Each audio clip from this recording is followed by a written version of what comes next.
नमस्कार, स्वागत है आपका सिटी बीट न्यूज में। मैं हूं आपके साथ आयुषी सोनवानी। चलिए शुरुआत करेंगे आज की कुछ अहम और बड़ी खबरों के साथ।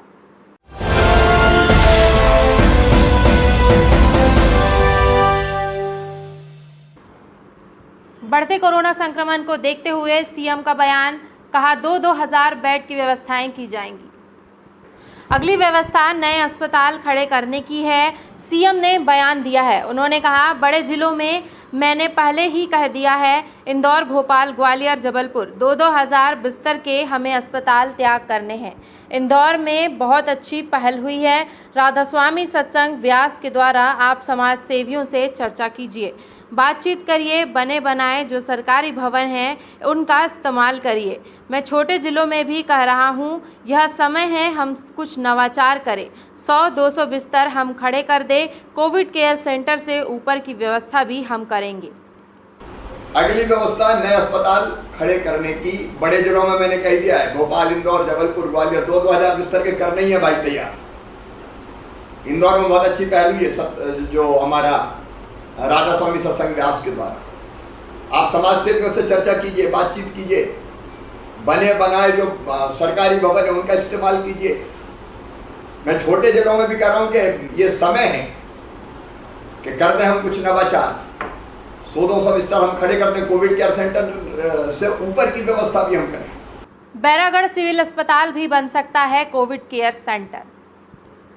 बैरागढ़ के सिविल अस्पताल को कोविड केयर सेंटर बनाने के लिए चिकित्सा शिक्षा मंत्री विश्वास सारंग, विधायक रामेश्वर शर्मा, कलेक्टर भोपाल अविनाश लावण्य ने किया अवलोकन। रविवार को स्थानीय संस्थाओं एवं नागरिकों की मांग पर विधायक शर्मा ने मुख्यमंत्री एवं चिकित्सा शिक्षा मंत्री को पत्र लिखा है। स्वास्थ्य विभाग के अधिकारी सूक्ष्म अध्ययन एवं व्यवस्थाओं का अवलोकन कर सेंटर बनाने के विषय में निर्णय लेंगे। कोरोना के बढ़ते संक्रमण को देखते हुए भोपाल शहर काजी ने लोगों से अपील की है। उन्होंने कहा कि आगे आएं और लोगों की मदद करें।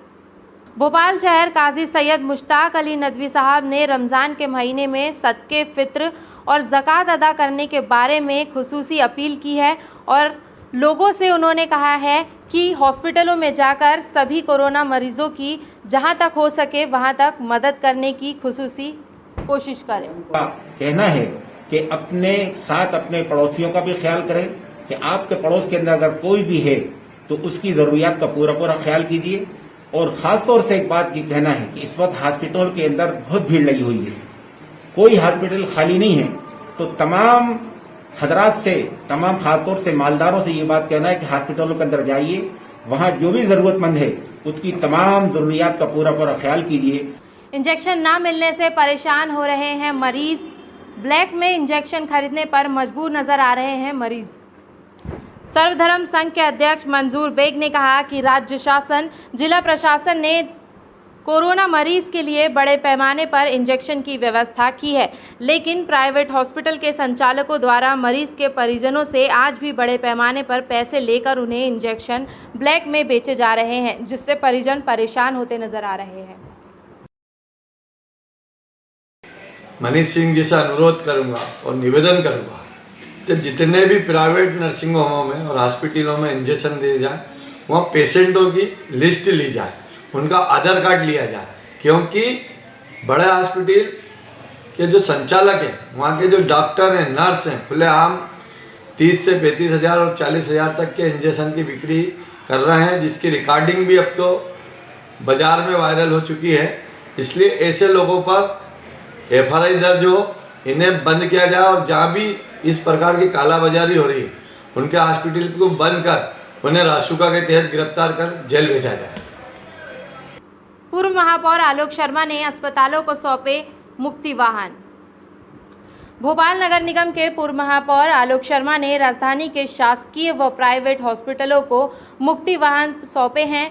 इस मौके पर उन्होंने कहा कि मीडिया के माध्यम से जानकारी मिली कि कोरोना से जिन मरीजों की मौत हो रही है, उन्हें ले जाने के लिए मुक्ति वाहन न मिलने की वजह से परिजन शव को ऑटो और ट्राली का सहारा लेने पर मजबूर नजर आ रहे हैं। इसलिए हमारी टीम ने यह फैसला किया है कि हर अस्पताल को एक मुक्ति वाहन सौंपे जाएंगे।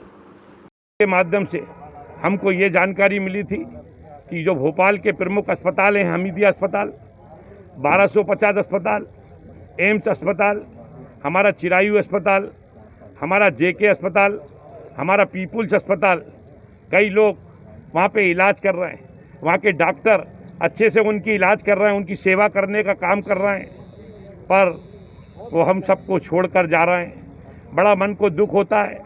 किसी की मम्मी चली गई, किसी के पापा चले गए, किसी के चाचा चले गए, किसी के ताऊजी चले गए, किसी का बेटा चला गया।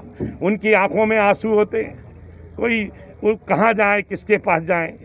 वे हर व्यक्ति ये चाहता है कि मुझे एक दिन जाना है, पर मैं जाऊं तो कम से कम मेरी अंतिम यात्रा तो ठीक से निकले। कई बार जब ये दृश्य देखता हूं मीडिया में कि लोग अपने आत्मीय जन को ट्राली में रख कर ले जा रहे हैं, कोई ऑटो में रख कर ले जा रहा है, तो मन कहीं ना कहीं दुखी होता है। इसलिए हमने और हमारी पुराने भोपाल में जो हमारी टीम काम करती है, सभी लोगों ने ये निर्णय लिया कि हम लोग मानव सेवा ही माधव सेवा है, इस संकल्प को लेकर समाज सेवा करने का अगर हमने व्रत लिया है तो हम इस प्रकार से मुक्ति वाहन बनाएंगे। आज हमने ये मुक्ति वाहन बनाए हैं और ये मुक्ति वाहन हम अस्पतालों को सौंपेंगे। कई बार ऐसा होता है कि परिवारजन की मृत्यु हो गई, 4 से 5 घंटे तक उसके परिवारजन सब वाहन का इंतज़ार करते हैं। अब इतना बड़ा शहर हो गया, उतने सब वाहन नहीं हैं, इसलिए हमने सोचा कि हमको आगे आना चाहिए।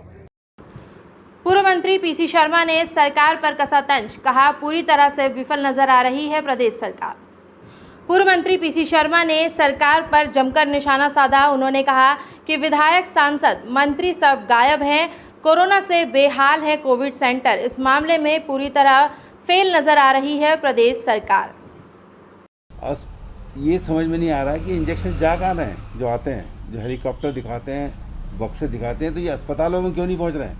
मैंने करीब 20 व्हाट्सएप कलेक्टर से लेके एसडीएम से लेके जो ड्रग कंट्रोलर संबंधी जो इंस्पेक्टर सबको किए, लेकिन वहाँ पहुँच नहीं रहे। आरकेडीएफ में एक इंजेक्शन नहीं पहुँचा, जो कि जहाँ 40 ऑक्सीजन बेड हैं, वेंटिलेटर्स हैं 8-10, वहाँ नहीं पहुँचा है। तो आखिर ये जा कहाँ रहे हैं। ईटखेड़ी में लापरवाही का आलम, न मास्क न सोशल डिस्टेंसिंग, प्रशासन बना हुआ है मौन। ईटखेड़ी में जनता की लापरवाही का यह आलम है कि ना तो मास्क है, ना ही सोशल डिस्टेंसिंग का पालन किया जा रहा है। पुलिस प्रशासन भी खामोश। इतनी बड़ी लापरवाही प्रशासन से मांग है कि अविलंब मंडी के जिम्मेदारों पर हो कार्रवाई और मंडी के तत्काल बंद कराया जाए, चालानी कार्रवाई हो और कानूनी कार्रवाई भी की जाए। इस ओर ध्यान नहीं दिया गया तो लापरवाही का खामियाजा सरकार को भुगतना पड़ेगा। इस बुलेटिन में फिलहाल इतना ही। आगे की खबरों के लिए बने रहिए हमारे साथ और मुझे दीजिए इजाज़त। नमस्कार।